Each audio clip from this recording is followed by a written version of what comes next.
TK, who are you and what do you do at YouTube? I am the director of creator monetization. So I oversee all of our monetization programs. So my basic mission is to make sure that creators get paid. So I upload video, Yeah. you download money. You upload video, ads brings in money, Okay. you get the money. I get the money. That's how it works, yeah. And so what is, I know a lot of people are probably already aware of the two-part program, Yeah. but could you give people who maybe not that familiar a sense of its breadth? Yeah, I mean, absolutely. Let me just start by saying that at the heart of it, this word partner gets thrown out a lot, but I think for us, partner really is at the heart of the YouTube Partner Program, right? Because what it actually really means is we succeed when you succeed, right? It's this mutual contractual commitment that we have to each other. And it started actually 17 years ago, back in 2007. And I think one of the things I'm most proud of is that some of the first 20 or so creators that were in the program are still active today, right? The Green Brothers, Smosh, your buddy Andrew Edwards. And so there's no other program where you've had a sustained track record of people building businesses over 2 decades. And I think that's what we run here. It comes in the form of, as a partner, you get access to monetization. So we talk a little about that. You get access to support, right? So if you have questions, you're trying to figure out something about your business, we help you with that.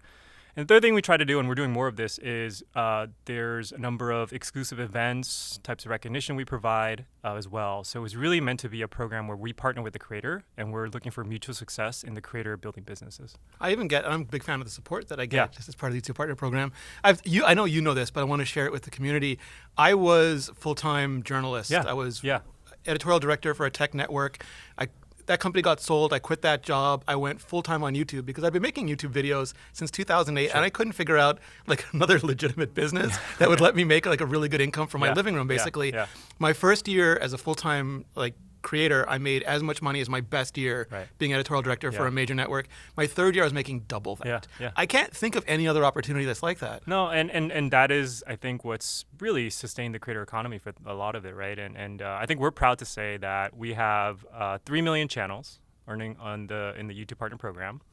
And over the last 3 years, we paid out $70 billion to creators and media companies and music partners. And so your story, I think, is one of many countless other stories of people that have been able to make a living doing what they love and expressing themselves because of the YouTube Partner Program. And I think that is something that we're very proud to be a part of. And I know this is not your direct goal, but because I earn such a good living on YouTube, where I did before I actually came into YouTube, I could actually post on other networks that didn't have anything like the partner program, because I could just do that for reach. That was like an extra, and I post on every network.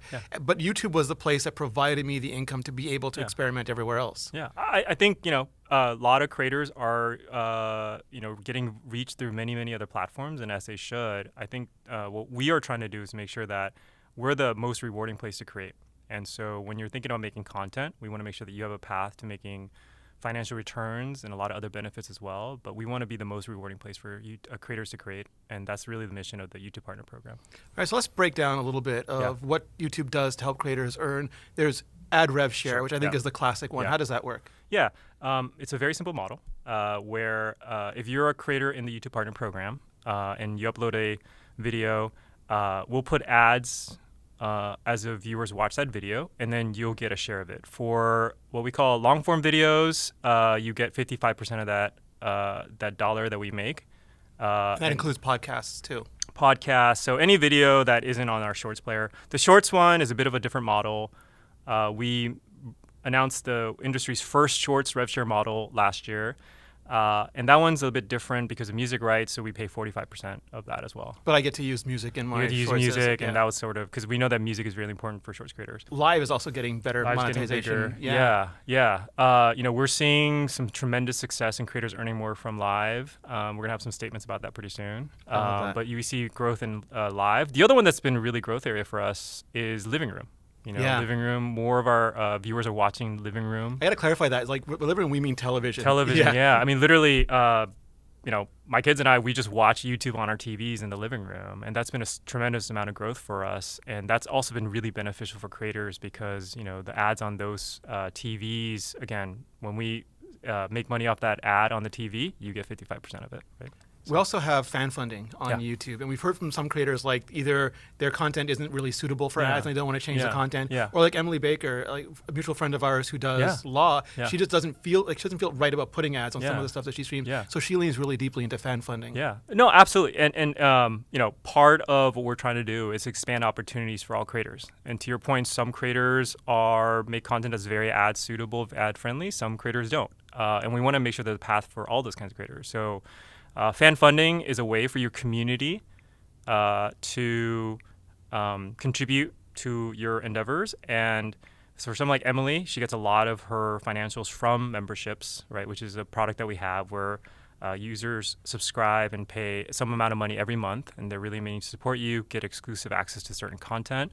We have a number of other things too, like Super Chat, right, where when you're live streaming, users are paying to get their chat featured more prominently, and a lot of creators make money from that. And I guess in some ways we changed the YPP program last year because of this, because what we were seeing is that for creators earlier in their career, we saw that actually monetizing your community was providing actually a little bit more money than say ads, right? And so we made a change last year where we let creators join the YPP program at a slightly lower threshold. And that gives them access to the fan funding features like channel memberships and Super Chat. And the idea there was, hey, in the beginning, having some number of your community, 5 people spend $5 a month, right? That's actually a good way for you to start building up this community and monetize off that. And then eventually, as you get bigger, you get access to ads revenue. But that made a lot of sense because we were seeing a lot of success with some of the smaller creators. And that was 500 subs rather than 1,000 subs. Yeah, so correct? the requirement for getting into YPP now is 500 subscribers, 3,000 watch hours on your long form videos, or 3 million views on your shorts videos. And then if you grow to get 1,000 subscribers, 4,000 watch hours, and 10 million shorts views, then you get access to all the ads products as well. So we've kind of created a way for you to gradually grow into different ways to monetize. And the fan funding is also 70, 30, 70 for the creator. Yeah. So it's a way to really I don't want to say punches above its weight, but if you are a small creator, you're getting significant portion of that revenue. You're getting a higher percent of that revenue that comes in. To your point, for fan funding features, 70-30, which to your point is richer than what you get on the ad side. Yeah, and then also there's their shopping, which is like you can do your own products, you can do affiliate products. Yeah. So altogether, this is like the package of offers that YouTube has. Yeah, and I think between ads rev share, shopping, fan funding. The other thing that we don't talk a lot about is every time someone subscribes to YouTube Premium, a share of that actually goes to creators as well. And I think the idea is that by having more and more options for a creator to monetize, you have more flexibility in the kind of content you want to do, and you're not having to constrain yourself for just certain types of monetization. And again, the idea is that the sum is bigger than its parts, right? You can mix and match those things in a way that makes sense for you. And that's why we continue to add more and more ways to earn, because it gives you more flexibility to make the kind of content you want and earn a living doing it. And as these different forms of monetization come out, are you seeing more creators sort of mix and match to the way that suits their channel? Yeah, I mean, again, you mentioned a couple examples where someone like Emily has like a very, very loyal community, and it's been very, I think, rewarding for her to monetize a community. And, some of these options come with ancillary benefits too, right? So when someone pays $5 a month to you, there's a money part, but there's also this commitment they're expressing that they're really interested in your content. And that really works for certain creators. There are other creators who have just a lot of reach, and ads monetization is great for them because they get the benefit of that.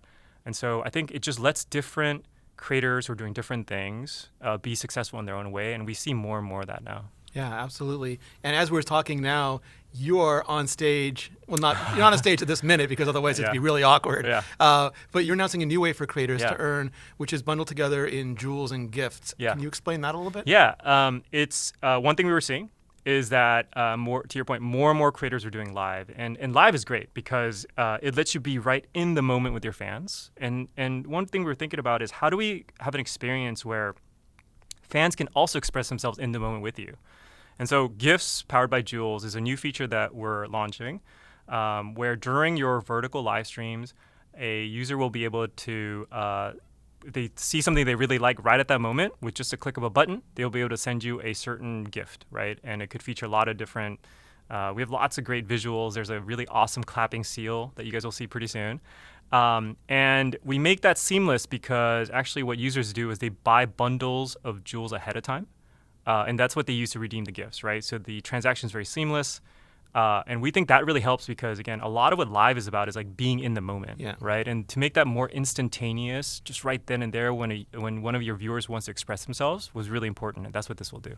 Yeah, and I like this also because like with fan funding like Super Chats, it's like a one-off per creator. Yeah. But with this, I could get like Correct. a bunch of jewels and I That's could right. see like who's making me happy that day. Exactly. So you have a lot of ability to just have a bunch of jewels. You could use that to give gifts to lots of creators instead of just being a one-on-one relationship. And again, we're seeing more and more viewers are watching live streams, and it's important to let that be a lot more seamless for both our viewer and our creators. That was the intent. Yeah, and I like the viewers part especially because like there's a lot of fun to be had in those live experiences, but YouTube is not just making a cool new fun platform for viewers. You're once again letting creators share in that system. That's right, yeah. And again, the amount that the creator gets out of it will depend on the type of gifts. So some gifts are worth more.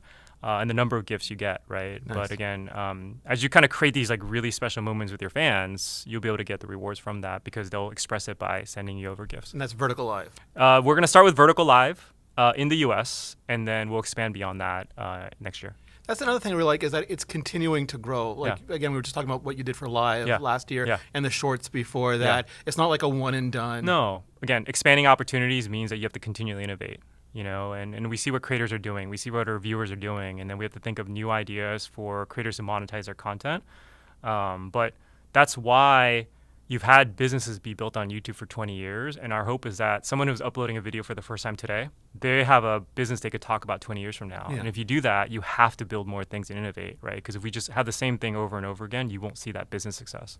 So swinging it back to Shorts for a minute, one of the things we heard when Shorts first launched is that it just wasn't the same income per video for creators. But we are seeing, anecdotally, as far as I know, we are seeing that improve. But we've had 10 years, I don't know, how old is YPP now? We've had 17 years. 17 years of like development on long form ad products. We've had a year and a bit on Shorts. Do you foresee Shorts products evolving too? You know, we're seeing some really, really good early success. And you will see some numbers come out, but we're seeing a lot of traction there. And it's what you said, right? It took 17 years of us innovating on ad formats on long form video. It took multiple conversations of our ads teams talking to advertisers saying like, why should you advertise in this new thing called YouTube, right? And so a lot of what creators are benefiting today is those 17 years of effort. Shorts, to your point, that started a year ago. But the way that we've designed the program, again, it's a revenue sharing commitment. So when our teams have conversations with advertisers and help them understand that this is why Shorts is really good for your campaigns, every dollar we get from that, again, we share that with creators. And so that's why we're very optimistic that this is going to keep growing. And that means that creators are going to benefit off that. And we're going to see mutual success there. And that's really the model that's powered this for the last 20 years.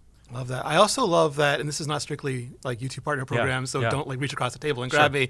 But we've seen like on long form creators have also, and I guess Brand Connect factors into this, but we've seen creators who do like lots of evergreen content and have a really good back catalog continue to earn ad rev share for years on stuff they've already made. It's like a huge sustainable, but people who do more topical stuff, they see like a quick spike in that video and then it goes away. But if they have a brand deal on it, it's a very big spike and it makes it more sustainable. And if you look at the way some creators are doing creator products in Shorts, like they're getting that short in front of millions of people who then go and buy that product, making it like an incredibly valuable product for them. Yeah, no, it's a great way to get reach. I think a lot of creators tell me that Shorts has been a great way for them to actually get in front of new audiences. Actually, there's a lot of creators who have been doing YouTube for a very long time that I've leaned into Shorts, and now they're saying, hey, I'm actually seeing a lot more new audience of people that didn't know me. And to your point, because we have such a rich back catalog, when a viewer discovers a creator through Shorts and they get interested, they can go back and there's years of back catalog they could watch and learn more from that creator, be entertained by that creator. And again, that's why I think it's mutually reinforcing in many ways. So I want to get into a couple of the tougher questions for you because I got you here. Man, I was going to get out of here. You were doing it. Sometimes people are unsure, like not that unsure, but like they feel like it's hard to get to YPP, and sometimes like hard to stay in it. What advice do you have for creators about like reaching that goal and then not like doing anything that jeopardizes it later? I think getting in is at the end of the day. This all works because you built an audience, right? And so part of our requirements is to make sure that you have enough of an audience that you can be successful in making money. And that means that you have to find a content that really resonates with audience. You have to find kind of some loyal following for people watching your content. And so the best advice is don't think about the money. Yeah. Just make good content that people want to watch. Find your voice, find your authentic voice. And that's a journey that I think every creator has to go through in some ways. Like when you first started uploading, I'm sure you look back at some of your first videos and you cringe, and that's true for everybody. Yeah. So best advice to getting into YPP is don't worry about making money yet. Just find an audience first, right? Once you get into YPP, there's a lot more things that you have to think about. You have to think about all the different monetization options, which you lean into. Again, our ads product require you to be brand safe, right? Advertisers don't want to be associated with content that is not ads friendly. It's true, like in the music industry, Same it thing. has to be like like radio. You're not going to get radio play. You're not going to get radio play. Movies, R-rated TV, movies, everything, very right? Yeah, these are creative choices you have to make. And I think for our view is that because we want to allow creators to express their creativity, we let you decide. If you want to make something that maybe is a bit edgy, we let you know, and we inform you that, hey, this video likely won't make ads monetization, right? But it's your choice because we want you to do that. And I might choose that for artistic reasons, just correct. to be clear. Yeah, And then, like you Emily, should. I could go into fan. That's right, and you could say, you know what? I'm making this series that I feel artistically is really important, and if that means that it's less ads friendly, that's okay. You could monetize in different ways. That's why, again, we're expanding the number of ways for you to monetize. Staying in YPP also means that you have to comply with our policies, and we have many of them, as creators know. But again, it's all in the guise of making sure that the ecosystem is safe. I think if we just let the ecosystem become a very unfriendly place, that makes it worse for all our viewers and all our creators. And so the number one advice is follow our policies and just make sure that you're doing things that comply with our policies, because it's really important that we make the ecosystem safe. Yeah, we did a whole video on reuse content, so people can check that out, for example. Yes, that's right, correct. That's one of the things that I see a lot. I also see people like uploading the same shorter video over and over again because they think it'll get more, like one of those times they'll win the jackpot and get all the views. Is there other big, like just common mistakes you see creators making because they don't know any better? Yeah, I mean, that's a big one. And again, the intent of it is really that we want to make sure that for the creators that spent the effort, right, coming up with the original script, filming that, thinking through that they get rewarded. And if anybody can take your content and re-upload it, you don't get the reward of that. And so that's really what it's designed to do. And so that's a big area where I think, sometimes people think like, oh, I could just kind of reuse that and maybe add something. Put up a bunch of anime clips. Right. Yeah. And again, then what we're trying to do is make sure that the originator of that content is the one that gets rewarded. So that's one. I think that happens quite a bit. And that's usually a lot of it. The other one is, again, we don't necessarily remove someone from YPP for violating the ads-friendly guidelines, with the exception of some very egregious things. But I think there's times where a creator will not realize that the video they made is violating some of those brand safety guidelines. And that's another area I see creators struggle with a lot. And so again, just being mindful of the guidelines, just being really aware of it. I think there's things that we could do on our side to educate creators better. But because we don't see, we tend not to. In other industries, there's generations of producers and executives who will tell you about radio safe. Right. And, exactly. But creators, I feel like we hit it first, and then we go look at the guidelines. And it's this one thing also where I know this is one of the issues. Like you just get into YPP, and now all you know is all these videos were brand unsafe. Yeah. So my team's working on a couple of things to improve that better. Again, if people have ideas, would love to see it in the comments, obviously. But we could do a lot more there. But again, we do have a number of policies. It's really meant to protect advertisers. It's really important that the advertisers feel safe on advertising on YouTube.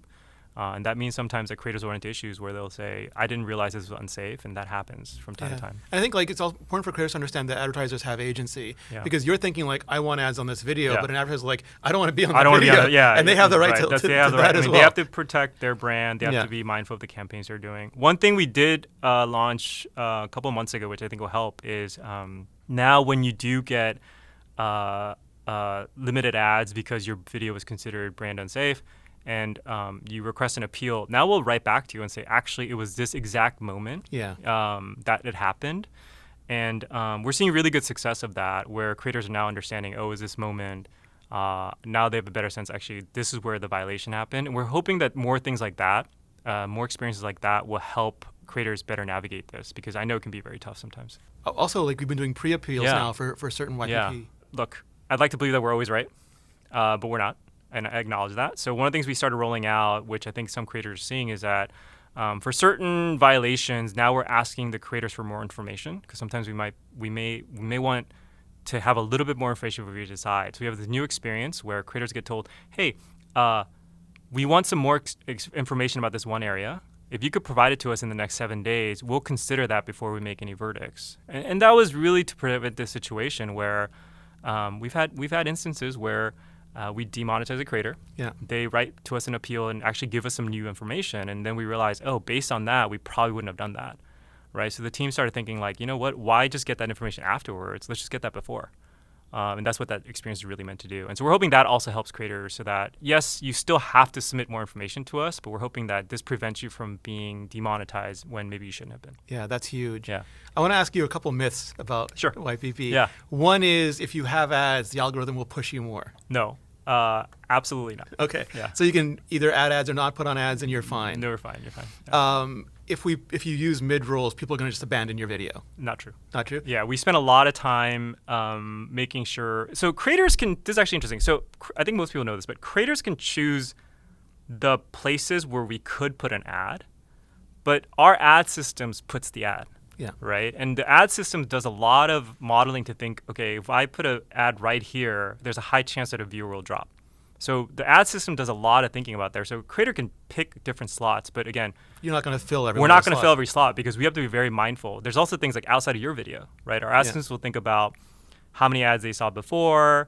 So a lot of optimization goes into that, and we do a lot of work to make sure that we don't put ads in places where users will drop, because if we do that, that's not good for us or the creator. We've seen some creators take that to an extreme and start putting like ad slots every 30 seconds to optimize. No, I've heard. Actually, is that a myth? Yeah, people tell me all kind of theories. They're like, hey Thomas, it's every 45 seconds plus 5 seconds, right? And I'm like, there's nothing like that, because at the end of the day, you could place as many slots as you want, but our ad systems are going to really think about where the best place to put ads is. And I think we could do actually some better education there. We could probably build some new UIs that could help creators understand that a little bit better. The way I thought about it was I have to design the ad experience the way I design the video. Like it should be an intrinsic part of it. Yeah. And I should put those ad breaks in places where it's natural for there to be breaks. And I think that is the most effective. And we run the gamut. I look at the data all the time, but there's creators who spend a lot of time thinking about like the ad needs to be right there because that's like my perfect transition point. And you see that our models say yes, that's true. That is a really great place, and we'll put ads there. And then to your point, there's creators who are like every 30 seconds, like let the system figure it out. But in general, it's better if you actually tell us a really good place, because we'll use that place. The other thing is that if you could actually build more natural breaks into your content, that makes it easier for our ad systems to place it, right? The problem with putting it every 30 seconds is you don't know where the ad is, so we may not be able to find a good spot for the ad. Whereas if you've designed and a lot of creators are doing this now, they understand that, hey, I'm going to put actually more of a natural break in my content where you could actually have an ad, and it's enough of it so that users will come back. And if creators do that, that actually helps us a lot too. And there's a hybrid model too, right, where I can place some and then I can let YouTube place the rest of them? Yeah, there's also some ways where you can let us choose the systems. It actually works for most creators. Actually, the most common thing creators actually do is to just let us choose it.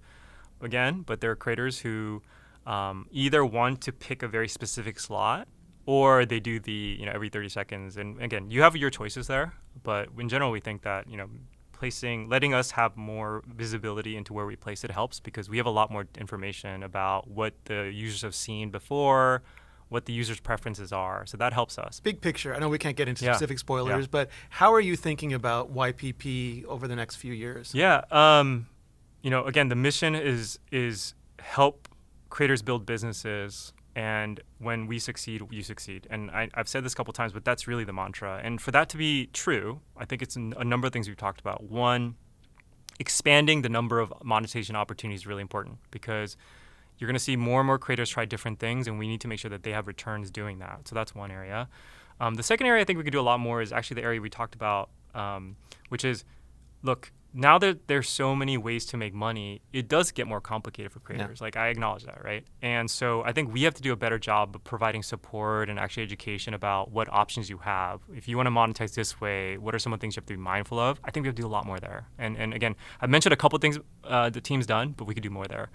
Lastly, there's an area that we've been doing a couple of really interesting pilots around, but we want to make sure that it doesn't feel so impersonal. I realize that there's a little bit of irrationality in trusting an algorithm system to build your career on. I completely understand that. Well, the scale is enormous. The scale is enormous. Again, I'm talking 3 million channels across the world, right? But I think there's a lot more we could do to exclusive events, some types of recognition to make you feel like this is not just some transactional, you get paid a check thing. I think, we have a lot of intent. We've been piloting a lot of interesting things where we do have exclusive events for YPP creators. There are certain perks that we offer YPP creators. I think we could do a lot more there because we want to make sure that we're really a partner.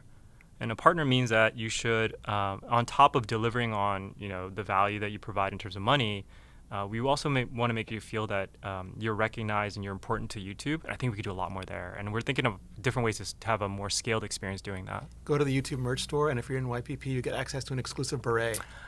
Not a beret, but again, we've had pilots where we've given out small Lego sets. Yeah. There was this amazing campaign I just saw where we actually gave free pizza to a bunch of YPP creators. I love that. And creators live on pizza. Yeah, I mean, it's just I think little things like that we could do because of who we are that I think is really meaningful. So this is one of the things that I appreciate about you the most because you're not just running YouTube Partner Program from a desk in San Francisco. You are at a lot of these community events. I am. At VidCon, you were giving out I give out 100,000 plaques, 1 million plaques. You were right there celebrating with the creators. It's basically why I love this job. Yeah. It's I get to interact with creators and beyond just working at YouTube, I'm a big fan of just YouTube and watching creators. My kids and we watch YouTube nonstop, and so being able to interact with creators that I admire and watch their content is both personally rewarding, but it's also very helpful for work, right? Because I get to hear from them of what they're thinking about, what I could do better, all the different ways they're doing business. Yeah, too. And it's just unbelievably amazing. Inspiring. I think there's so many examples of creators who are doing well. There's creators that are just monetizing on YouTube ads, and they're good, and to them. It's really great because they tell me that it gives them a lot of creative freedom to make content. They don't have to worry about, monetizing a lot of different ways. It lets them focus. And for them, that's great. There's other creators who built amazing businesses outside of YouTube through their YouTube presence, and I think that's important. And I think the more economic opportunities there are for creators, they're going to invest more in making great content. And that means that viewers are going to see better content. And that's what the YPP program needs to deliver. I love that. TK, thank you so much. Yeah, of course. And thank you all so much for watching. You know what to do, insiders. Drop your comments and questions below and keep it real.